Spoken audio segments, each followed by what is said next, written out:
Welcome back to the podcast. I am pleased to introduce you to part two of my interview in the conversation with Ryan Borgerding from Jarbo Employment Group.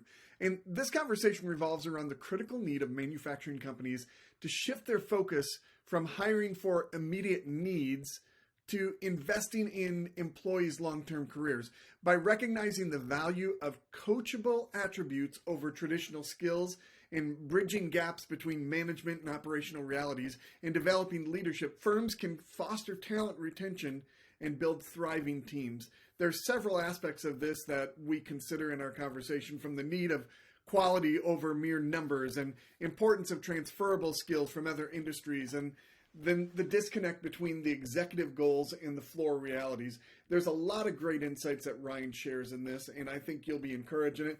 Check out part two of our interview with Ryan Borgerding from Jarbo Employment Group.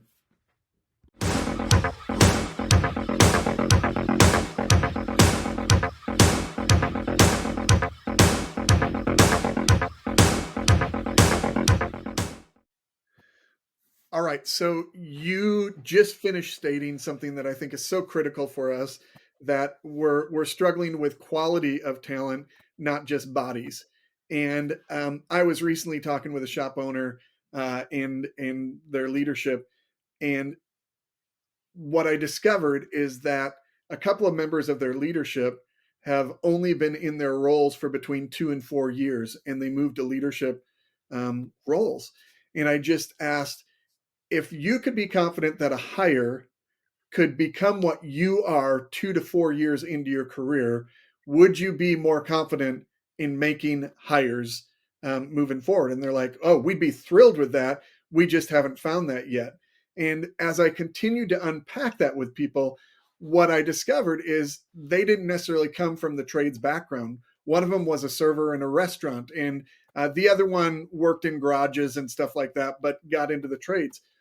So to your point about the talent, sometimes I wonder if we can be more intentional about finding the signature characteristics that apply to quality machining or quality manufacturing the way we need it to. If we can hone in on those skill sets, then we can probably explore outside of the manufacturing industry and find talent that's going to achieve what we want it to achieve. What's your thoughts on that? I couldn't agree more. I mean, there's a certain, I don't want to say mentality, but just know-how that comes naturally from a mechanical perspective. And I say that confidently because I don't have a mechanical bone in my body. Like, I Right. understand how all this stuff works, but to actually do it myself, like, my hands just don't work in that way. My mind just doesn't work in that way, right? So it's really that mechanical aptitude that, again, I think is more of a innate and kind of natural thing that people pick up on earlier in their lives from being exposed to that. And you find that a lot with people that had parents or family members or friends or whatever it may be that they were exposed to at a young age, that were doing all their own home improvement work, doing all their own work on their cars, and that were involved in and engaged with it early on, and just have a general knack for the understanding of the way things work. Yep. I always think of that show, like How It's Made. Like, it's like there's the people that already know how it's made. Yeah, some people Uh, look at that and say, of course, and others of us are staring at it thinking, how did they do that?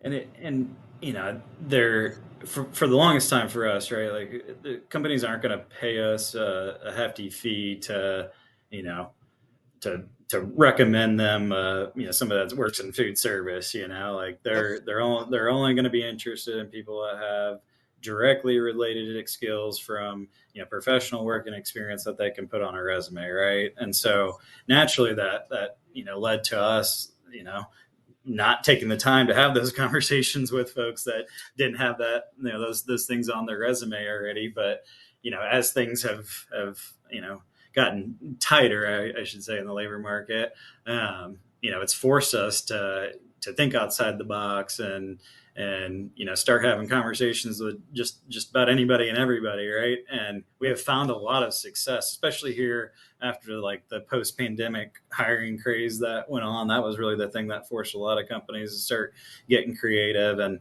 that's when we started calling on a lot of people that we wouldn't have previously, and we've made a number of successful placements. A few of which that I'd hold in high regard, that are folks that never would have gotten a look for these positions and in prior years that have excelled in their roles. And so I totally agree with that. Like, we need to get away from that mentality of like, we need to see this experience proven in somebody before we're going to give them a shot, and think more about like what are those base building blocks that are really necessary to to create a successful employee, machinist, whatever it may be.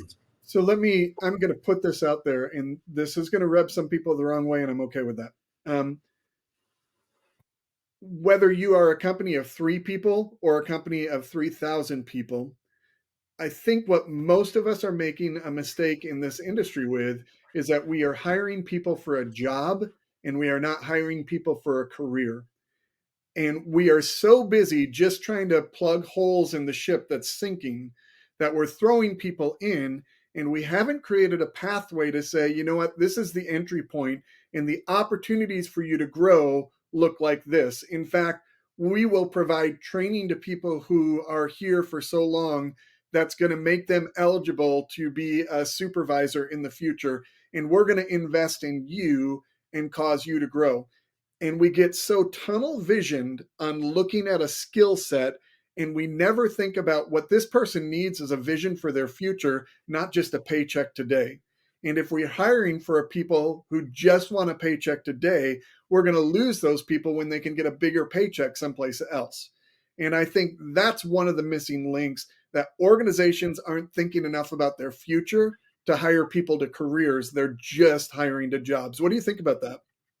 I couldn't agree more. And I mean, it's got there's a perpetual nature to that, right? Like when you're hiring bodies just to fulfill, solve short term problems and fulfill short term needs, like you're going to just continue chasing your tail, right? Like that body's going to leave, and then you're going to need another, and it's just going to be there's a cyclical nature to it, right? And how are you to grow as an organization if you're just constantly chasing your tail, right? And so I totally agree from that standpoint. Like, I think if I'm the business owner, if I'm the shop owner, I would intentionally slow the growth, intentionally turn down, potential orders, to put more of an emphasis into that, specifically. And by that, I mean, hiring, creating an environment and a an opportunity that is more of a career than just a job. So, what's the gap you think between how the C-suite looks at the company's growth and how the reality on the floor looks at the company growth? Because I think what you're describing is that gap. That, you know what, we did X revenue last year, we want to grow that by 18% this year, and sometimes projecting those growths by the number is really out of touch with the crisis that they're experiencing on the floor with hiring the right talent and raising up the right leadership. Would you say that's where the gap is sometimes in this? Absolutely, and particularly in manufacturing. And I look at it in comparison to like engineering, for example, or really any like service based business. In a service based business, and like for engineers, we'll use like designers as an example. Like the work that that individual is doing is billable to projects, right? And Yeah. so it's a lot easier to look at those hires with that return on investment mentality, whereas in like manufacturing, it's really like there's more emphasis put into the machines and the machinery, and what they can produce, and not necessarily as much put into the employees, which makes sense from a financial business perspective, right? I mean, it's the the employees. We'll use a machinist as an example. It's not like they're getting their work that they're doing is getting billed out at an hourly rate. Like, it's, to my knowledge, it's seldom that, you know, that jobs are priced in that way. It's, I need this many parts produced, and then this is how much I'm going to pay for these parts. And obviously they're factoring their labor costs into it, but without that labor cost being, directly billable and having a multiplier or markup applied to that, like, I feel like that's where that separation that gets created, that mentality of the employee versus the owner. Yeah. Yeah, like that's a big impact, big thing that influences that.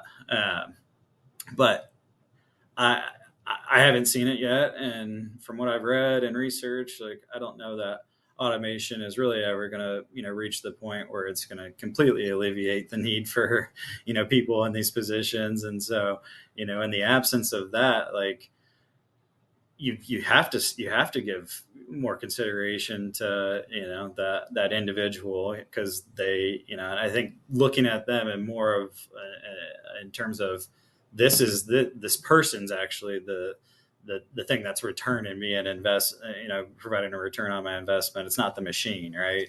I think So shifting that mentality would serve a lot of those places well. let me throw out a thought here. And I don't know that I've ever really put this out there before and I've given it too much thought before, but if we start hiring automation, we're going to be spending hundreds of $1,000s on machines, right?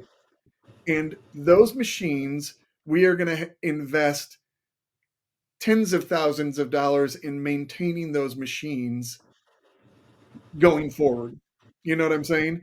Because the machines doing the work have to be operating at a peak level. Why aren't we doing that now with people? Why aren't we doing the investment in our people to make sure they're operating at their highest level? So we're invested in their well-being, we're invested in their thinking, we're investing in how they are disrupted today because of the chaos that's happening at home and stuff like that.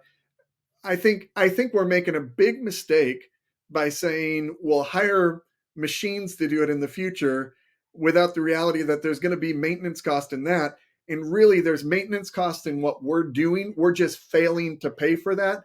And that's why we're running on such a high turnover rate, because our machines, which are our people, keep breaking and leaving the organization. What are your thoughts on that? That's well said. I mean, it's a good analogy, and I couldn't agree more. It's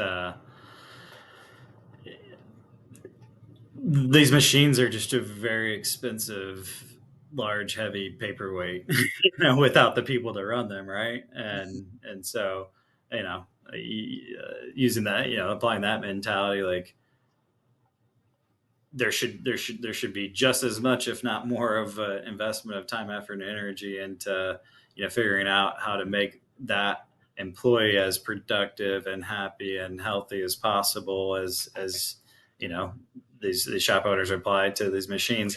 And I get it too. I mean, these machines, in some instances, are millions of dollars, right? And an employee, isn't, at least from day one, that expensive. So, Yeah. I mean, I get it. While there's a lot more intentionality put behind, how do we keep this machine happy, and in comparison to how do we keep this employee happy.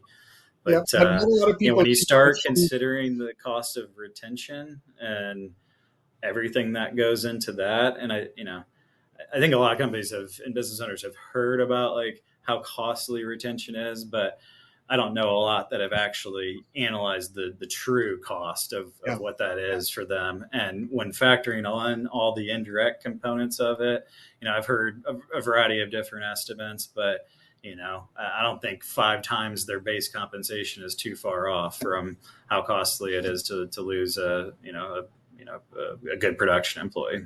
And there's also a lot of research that says as long as you have an empty spot on your line, you're losing $14,000 per person at a average. Some of those are upwards of $25,000 just by not having that spot filled. So they're like, oh, I don't want to work with Jarbo because it's too expensive for me to hire someone right now. Well, you're literally losing $14,000 by having that spot not filled.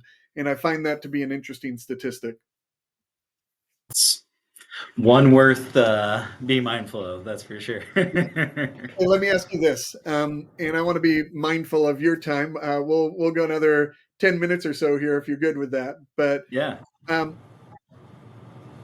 so my passion is developing leadership, particularly mid-level leadership in the manufacturing space. So here is a curious question, and don't name names. I don't want to uh, upset any of your clients or anything like that. But how often do you have a great employee and a great company, and you place that employee and they just can't work with their leader? I mean, does that ever happen where, man, how we've been pitched this company just feels like a perfect fit? And then you get a leader in there that is not carrying out the vision of the company and it's creating chaos for a team member. Is that a unique thing, or do you see the leadership that your placements work with don't feel consistent with the pulse of the organization? it's I don't have enough fingers and toes to count how many times we ran into that exact scenario, and I think it's really like the why behind that is a lot of manufacturing companies, and I think of the same in the same way in construction is a lot of times those mid level managers are were the best production employees, right? They're the best machinist, and they got elevated to that role because they were the best production employee. And same for I see in construction a lot too. And that's and that very well may be true. They might be the best production worker there, but it doesn't necessarily mean that they're going to be the best leader. And I feel like that's where a lot of businesses have got that decision wrong in terms of who to place in that position, because it's really that person is gonna it carries more responsibility than anybody else as far as the retention of the staff that they've been entrusted to lead and manage. And so and I say this a lot of times when I'm talking with candidates, like most people, even though they're going to work for a company and this company has a name, like it's really a person that they're going to work for, right? And it's that person that a lot of times it dictates how successful, enjoyable of an opportunity that it is. And so we make it a point to try and whether or not, like, I don't know, some companies we have to work through HR, and they got their thing, and I don't want us talking to their managers and stuff, but we'll still try and learn things about that individual, if not get to know them personally, because that's really what we're what that's really what dictates whether or not we're going to be able to find a good match. It's somebody that's going to work well with this person that is going to be managing and leading them, right? And so it's happened more times than, again, I can count, where we've all other things considered, it would have been a great match. But unfortunately, because of the person that was in that mid-level management role, it ended up not being a good match. And when you see it happen once, it's like, okay, maybe those just weren't the right personalities, right? But when you see it happen 2, 3, 4 times, then you start recognizing that there's likely an issue. And for us in our business, it's we come into a lot of information and insight, especially as a third party, a lot of times in these employment relationships. And so we get a lot more transparent feedback from folks that we have working at different places. And information that likely that business owner would never come into themselves. And so it puts us in a precarious position sometimes, because we don't want to be telling our clients how to run their business, right? But at the same time, like, we want their business to be successful, because the more successful their business is, the more successful we're going to be, more positions we're going to have to fill for them, right? So we want to provide that coaching and encouragement where we can, but we're walking on eggshells every time that we do, particularly when it's feedback related to somebody that a client's put in a management position, and feeling like maybe they need to identify somebody else for that. But Yeah. those that have listened, I mean, plenty of success stories of us providing that feedback and the necessary changes being made to prevent the retention issues from being reoccurring. Well, if they need some help developing their leaders, let them know I'm available, and I'd be glad to work with them. So, Absolutely. but and the flip side, if if the if you keep placing someone in a role and the company concludes that, you know what, that's our third person we've hired from you. You're not sending us very good people.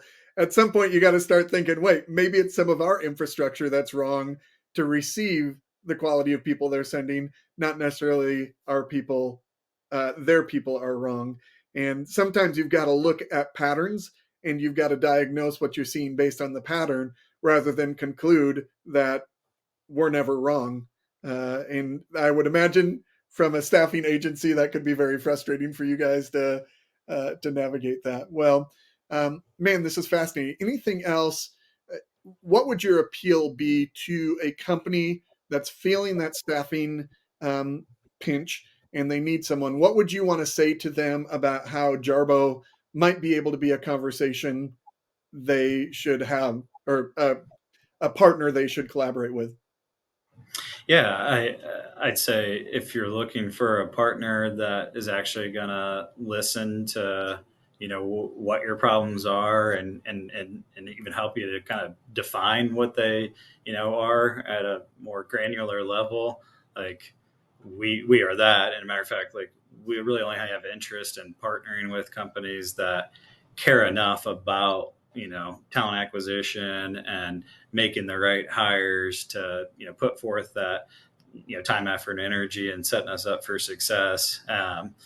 So that I'd say that's a key component. And then just more generally speaking, like for anybody that's in a pinch, I'd say don't let that feeling of pressure force you into making a hiring decision without giving full consideration to how good of a fit it's going to be, because again just going to end up costing yourself more time and creating more angst if you're letting that pressure get to you. And I see that all too often, where these quick knee jerk decisions are made out of the feeling of of needing to get somebody on board right away, and it's seldom when there isn't some form of thoughtful consideration put into it from both ends of the table, that it ends up being a good long-term fit. So I'd say if you're looking for a partner that actually cares about that, like that's us.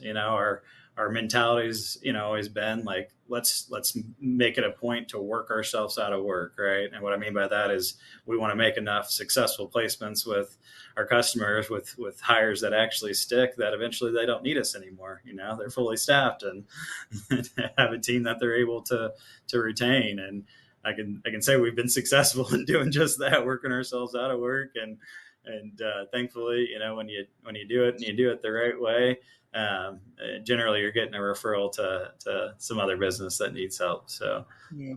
I'd also encourage people personally, don't assume affordability or lack thereof of these services, because when you talk about onboarding someone and payroll and benefits and stuff like that, I just would encourage people to at least reach out and have the conversation rather than conclude we don't want to pay that, because the cost of the wrong hire is far more expensive than investing in the right process to get the right hire.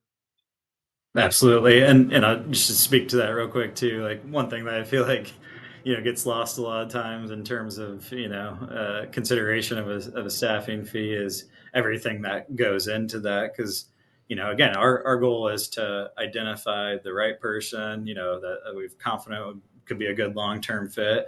And we're not gonna send over recommendations of people who don't feel that way for, right? So we may send one or two candidates for an open position, and in the client's eyes, it's, oh, you found two people and now we're paying you 8, 10, 12, whatever it is. And the reality is it took us 200, 300, 400 other people to get to these two people. So it's like you're not actually paying for the person that you end up hiring. And I mean, technically the placement fee is tied to that individual, right? But what you're really paying for is all the The stuff that filter. happened to get to that one person, right? Yeah, that's a great point. Well, hey, let me do this. I do something called the speed feed, where I'm just going to throw a handful of questions at you. Just give me your first reaction to it. You don't have to overthink it, but would love your take. So, if you go to a Chiefs football game with any important person, who would you want to go with? Jason Kelsey. Oh, that would be an interesting experience. Is that just so you can sit up in the suite where he'd be sitting, or is that just because you think he's a fun guy? I think he's a fun guy and be a great time, and obviously with the ties that he has to Kansas City Chiefs football, we Why not? better watch the game with.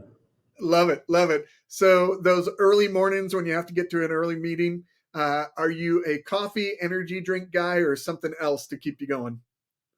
Coffee, Yeah. specifically iced coffee, Okay. Winter and summer, you're an iced coffee guy. winter and summer. Very good. It Um, goes down quicker. It gets me going quicker. yep. Very good. So, what do you think is the greatest threat to manufacturing right now? Employee retention. Okay. Yep. Not surprising you feel that way, but I think a lot of people feel that way. So, yep, good. Uh, what's one tool in your leadership tool belt you couldn't live without?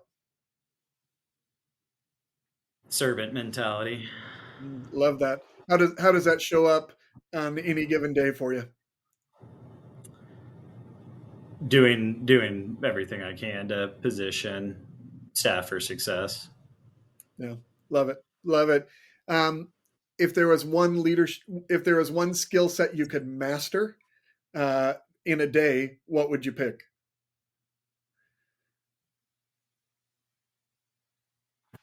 So many.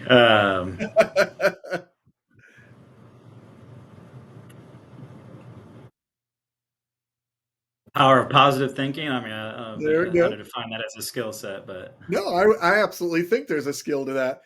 By the way, a great book along that line is a book called The Gap and the Gain by Ben Hardy and Dan Sullivan. So, I highly recommend that, focusing on what you've accomplished rather than what's not right. So, highly recommend it. Good response. I love it. Um, Last question, and uh, you don't have to speak too fast on this, but give it whatever time you need. If you could only tell the audience one thing about your passion, what would you have to say?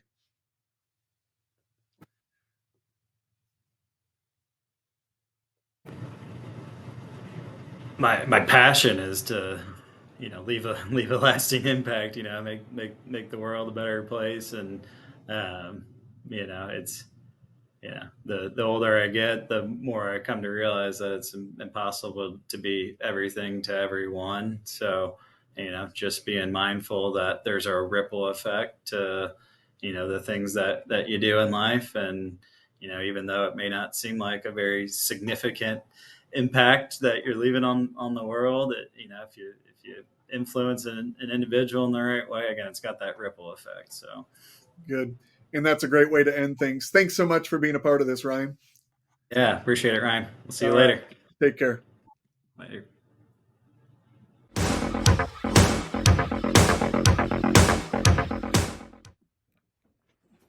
All right, more great stuff with Ryan. I hope you're enjoying the great insight from the amazing people we have in the Kansas City area in the manufacturing space. It's great to have a partnership with a company like Jarbo and with great leaders like Ryan and Nick. Want to remind you, we've got our next class coming up in for developing mid-level leaders that Circle of Five is doing, and it starts February 6th. And the registration deadline is actually this week, February 1st, before the price increases. So if you're thinking about having someone be a part of that, make sure you sign up for that before that price increase happens. We've got room for some more people and would love to invest in your team and shape where they're heading. In this initial class, we're going to be talking about leadership mindset and also developing transformational culture. So if you're looking to shape some of the leaders in your organization to grow in their thinking and owning the responsibility of their leadership role, as well as owning that desire to improve your organizational culture, this is a great stepping stone for them to take that next level. We're going to meet for 3 weeks on Thursday mornings from 8:30 to 11:30. It's all online. They don't have to do any travel. They can just do it from a computer someplace where they have the ability to focus. And then we'll have a follow-up peer advisory group that's focused specifically on people in that group, where we're going to drive that home in March and April, in March and April, so that people can continue to reinforce. Because too often we learn stuff, we get excited about it, and then it fades off and we set back into normal behaviors in the past. We want to reinforce it, and that's why we're going to continue this peer advisory group 2 times in March and 2 times in April. If you want your leadership to step up to that next level, get them register. We look forward to being a part of it. Our next podcast coming up will be with Catherine O'Toole with the KCNTMA, and we're going to look at the events that are coming up in the month of February. You won't want to miss that. Thanks so much.